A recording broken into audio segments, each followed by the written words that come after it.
In Remake, the omni-self of Aerith and Cloud have a cathartic, very brief communion in the flower resolution scene. Aerith was mostly able to say what she needed to without being overcome with the emotions she feels for Cloud, for her friends, and for life. Sadness and determination were the results of this immortal instant. What a stark contrast to the dream date of Rebirth. The dream date, the heart's key to feeling so much of what's happening in the Remake Rebirth anthology, from its innocence to the veiled darkness and cosmic struggle, to the visible revelation that all is dream. The dream date is also a narrative on the adventure of Rebirth, all the bliss, the emotions, the relationships, the unbridled life. It all ends at a specific destination, terminating with the one-winged angel. The freedom is an illusion. The journey has thus far been his machination. This ethereal outing between two people is the embodiment of Homer's ancient prose. Everything is more beautiful because we are doomed. And just like all of Rebirth, the tears flow at the date's end. A recap of the first video, the details that begin to paint a larger, more vibrantly light and dark picture and help explain what's going on and why. In the Temple of the Ancients, two transcendent beings that are capable of being in more than one place, one world at the same time. Sephiroth and Aerith. These two directly face off for the first time, reinvigorating the universal three-way war felt in Remake. Love, hatred, and an all-powerful hyperdimensional will that roughly represents what I call all quiet on the Western Front. In the end, it works out, but it really sucks when you're the one. The world of Rebirth reveals itself to be different than the one from Remake, as the Rebirth Midgar's Sector 6 still stands. The Rebirth Midgar exactly resembles the city of Mako within singularity of Rebirth, which is close to the Final Fantasy VII megastructure. A key eureka on this. Throughout Rebirth, the stamp logo remained Beagle, meaning the consciousness of the Remake timeline followed the heroes, not the city. This suggests that even these worlds are aspects of dream. Even 3D normal space-time is dream. Every reality is an aspect of consciousness, both universal and collective. This alien, inalienable concept is most easily conceived in the Matrix. This is both dream and collective consciousness. This nature of existence will have profound implications in understanding the true cosmic ramifications in the final scenes. Since the dawn of Remake, Cloud has been surrounded with innocent peculiarities, but now the Mako warrior is beginning to demonstrate unprecedented, not-so-innocent qualities, such as substantially increased awareness and the ability to take something from another world and make it real and touchable in Rebirth's world. From the in-between to space-time, the one-winged angel makes use of this with the black materia. In combination with Sephiroth's obsession with Cloud since 2020 and Chadley verbalizing Cloud's unlimited potential, it's possible something wondrous or wicked, or both. This way comes Zack Fair. Much as in Crisis Core Reunion, Zack is caught in cosmic winds that serve a purpose greater than him and are uncaring to his intents and hopes. Throughout Rebirth, and in this final chapter, he exists to teach we mass benign gods about how the reality of Gaia is evolving. Everything he does or does not do is a direct guidepost for us. Truly multiversal legacy and ensnarement. No wonder a soldier first class has to fight, just to prove that he is not powerless. Just as with the last chapter of Remake, Zack is at a pivotal crossroads that are pivotal for beings other than him. We learn that Aerith has feelings for Cloud, and that Terrier Zack we love wears a pink ribbon on his hand. And once Zack makes a choice and acts upon it, a rainbow light appears, which has been confirmed to be the creation of worlds. But note, the rainbow light appears in many instances throughout Rebirth, and seems to broadly represent creation of something new. New being, loosely defined as not part of the pattern. At the edge of creation, we witness that creation itself is rainbow. So this idea of newness aligns with Sephiroth's prose to Cloud in the in-between. After the illusion of free will passes by and the choice is made, we helplessly witness this brave hero, terrier aback him and ribbon on hand. This is the Zack we love. He is met with a tragic end before overwhelming forces. A haunting, brutal reminder. And the commencement of what we would come to know as the Dream Date, A New Hope. Sephiroth has been winning most of the battles until now. Not all, but most. He even fooled Aerith at Destiny's crossroads. Yet his machinations rest in the predictability of his prey. When he has suffered a distinct blow, it is when his prey acted from the heart, and they were irrational. Fortunately for the forces of light and love, the insane god's most enlightened enemy, relative to the flower resolution scene, she has become severely emotionally compromised, falling in love with her friends, with life, with Cloud. She is irrational, unpredictable, powerful. This adventure quickly reveals itself to be what Aerith has said she has wanted to do since Cloud literally fell into her life, a date. Until Sephiroth forces its premature end, Miss Gainsborough is more childlike and emotive than we have ever seen her be with Cloud. The two act like a couple, uninhibited, holding hands, verbal exchanges that strike much closer to how they actually feel, even taking a couple's photo together. If only Cloud knew how brief this precious moment is. At the date's commencement, before Cloud's eyes are even open, Aerith reveals that there is little time, and this notion is carried by everyone in this reality with uniform severity, though there is nothing outward to actually indicate that the end is nigh. It's as if there is a collective conscious doom occurring to which Sephiroth would reflect upon as this world being one that has accepted its fate. In combination with the Yokohara, all is mind, it becomes scarily conceivable that this world's fate is only what it is because this world's people believe that. Sephiroth wanting to recreate reality in loss and despair takes on a terrible, penetrating overtone. An idea's power comes from its feeling. What is this all is dream thing? Aerith calls this reality a dream, her dream, as well as a homecoming. So presumably this is closer to the life stream than the surface of Gaia would seem to be. Cloud and Aerith's effects and hair also present dreamlike qualities, as they are manifestations of their rebirth selves, and not how Cloud and Aerith of the Terrier timeline appear. Perhaps the most pertinent and immediate question in Amira's house is, what does being real mean? What is not real when it rains in a church and gravity can be broken by someone who does not have Mako or S cells in their blood? Not yet. It's when the memories of the multiverse can be bent to a person's will. Zack's world and resurrection, alongside Biggs, whoever saved Biggs. Aerith sensing Zack through the live stream, whilst with the Gi, rifts in the sky and in dream. It's all real. Space-time and consciousness are one, and it seems, with sufficient power, space-time no longer gives rise to meaning. Meaning gives rise to space-time. So what does it mean to be real? Answer would soon come directly from Aerith's adversary, Sephiroth, whom calls this dream, her dream, a world. This is a Rosetta Stone of understanding. It seems the two ideas are interchangeable from a certain vantage. This enlightened awareness would become multiverse bridging and universe changing later this chapter. Aerith, although enjoying this romantic outing, is extremely intelligent in her actions. She forces Cloud into making decisions. She does not let someone do it for him. We know directly from the guidepost, Zack, in this chapter, that choices by a dreamweaver induce so much creation that worlds are born, worlds that people can hide in, which also sadly means Aerith from the very outset of this date knew that she is hunted.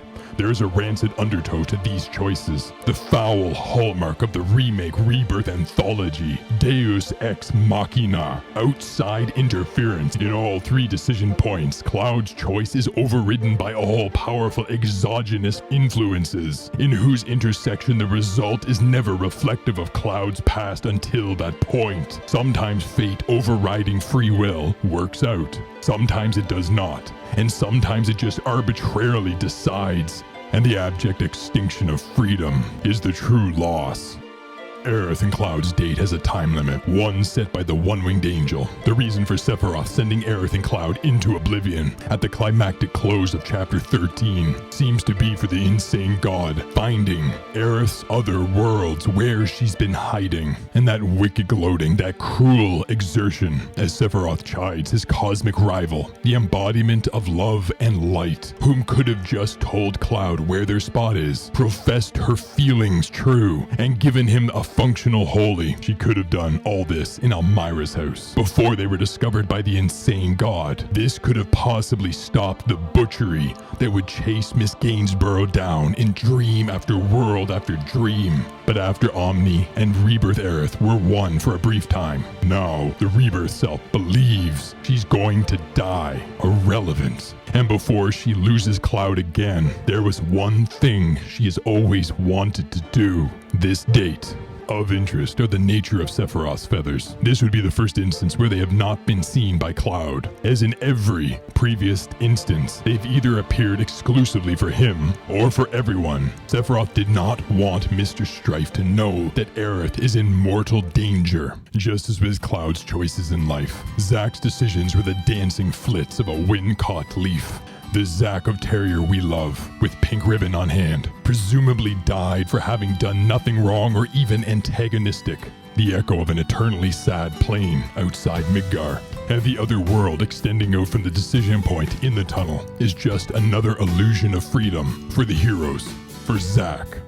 The Zack of the Pug timeline, as well as a despondent Biggs, both die, again before uncaring, overwhelming forces. This is not a fight between light and dark. This is freedom and cosmic will. This Zack seems to somehow know within him that there is an unseen vast current using him. With no choice but unfair end left to the hero, he forces a choice into existence, to fall into fathomless depths instead of to a hail of bullets. Zack's extrasensory awareness here aligns with his full consciousness transfer at the end of Rebirth. Of particular note is that Zack here is bereft of pink ribbon. This world is aware that Zack chose to rescue Cloud and Aerith. There is a cosmic memory between worlds. This macabre play is repeated again with Zack's appearance at the church, who is without a pink ribbon. This world, without any direct causal connection to other worlds, is directly affected by them. Sephiroth and Aerith have awareness of this nature of reality. This world that Zack finds himself in is of a stamp breed hitherto unseen, and this dream's very existence follows no natural course of cause and effect decision point that Mr. Fair has been involved in. However, we know why Sephiroth soon joins Mr. Fair at this hallowed spot, because of who is inside that church. This world and those within it do not follow a Zack decision point, but rather a Cloud decision point. Aerith is not to be underestimated. But how did Zack end up here? This Zack seems to be more pensive and calculating in his actions, as if on some level he senses what happened to his other selves for having charged bravely into overwhelming odds. Consciousness transfer at work again. In conjunction with the final scene, the promise of this manner of immortality gives rise to hopes for others who have been killed too young, but whom live on in other worlds. And why Zack is there is also curious, as he is conveniently positioned to be the perfect early warning system against the inevitable advent of Sephiroth. This is an extension of Aerith's dream world, after all, and she and Cloud are mere meters from Mr. Fair. Not that Zack is meant to be a sacrificial lamb, far from. In the hypothetical scenario where Sephiroth engages Zack on those steps with the intent to kill, a few seconds later the one-winged angel would be fighting not one but 3 heroes.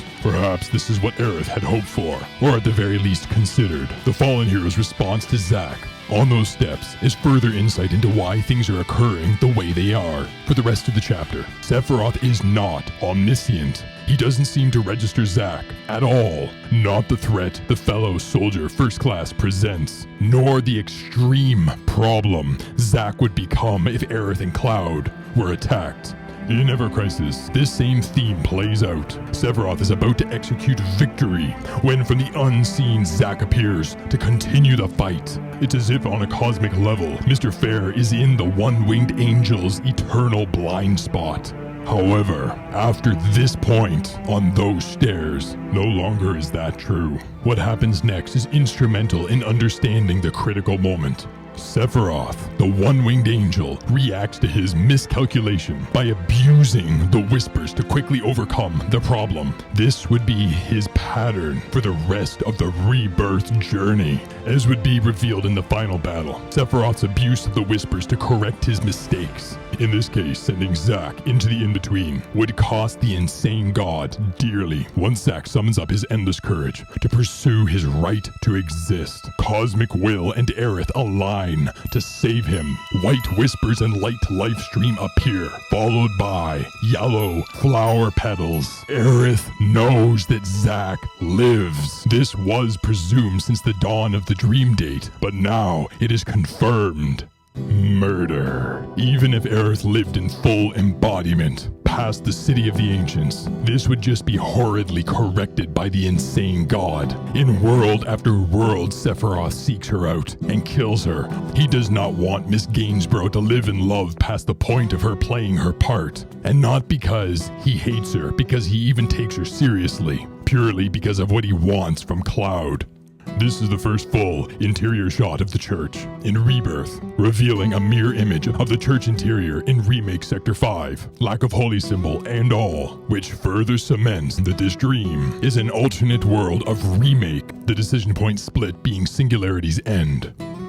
Besides quality time spent with Cloud, Aerith's chief intents reveal themselves threefold in this forever memorable church. This is their spot, a temporal space connecting all heroes, where Cloud can find her, to take her hand and never let her go when she needs it the most. Before her exunt is a corporeal being capable of hugging and high-fiving and doing this thing called life with anyone. Aerith professes her feelings for Cloud, whatever falling in love can be, in all of its varied, infinite aspects. All of them unique, all of them beautiful, all of them essential for defeating the dark, insane god. Those who are falling in love are always more irrational, stronger for having been so. A lesson Sephiroth would soon learn, and tragically a part of life that he used to know before he was taken.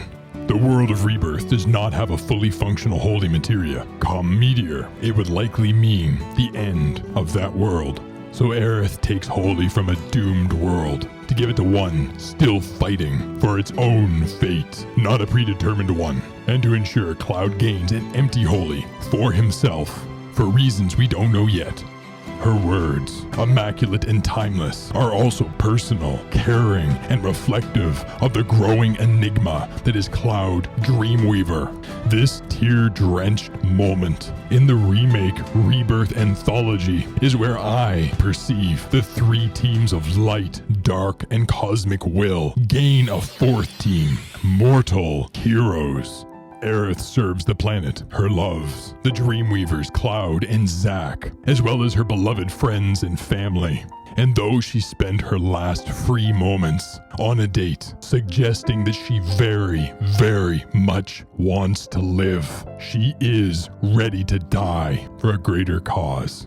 Immortal heroes do too, the fourth team, but they believe the future is truly unwritten, free. If a person dies, it is because their past led to that point, and for no other reason. To heroes such as Cloud, Zack, and Tifa, a beloved like Aerith is the greater cause. Her death is not acceptable under any circumstance, not while they're still breathing. Zack and Cloud embody this resolution the most, willing to defy destiny, to kill enemies who are not evil, and even to die in the face of Aerith's wishes for just a chance to save her. Undoubtedly, this will become increasingly complicated at Journey's end, when brutal decisions need to be made.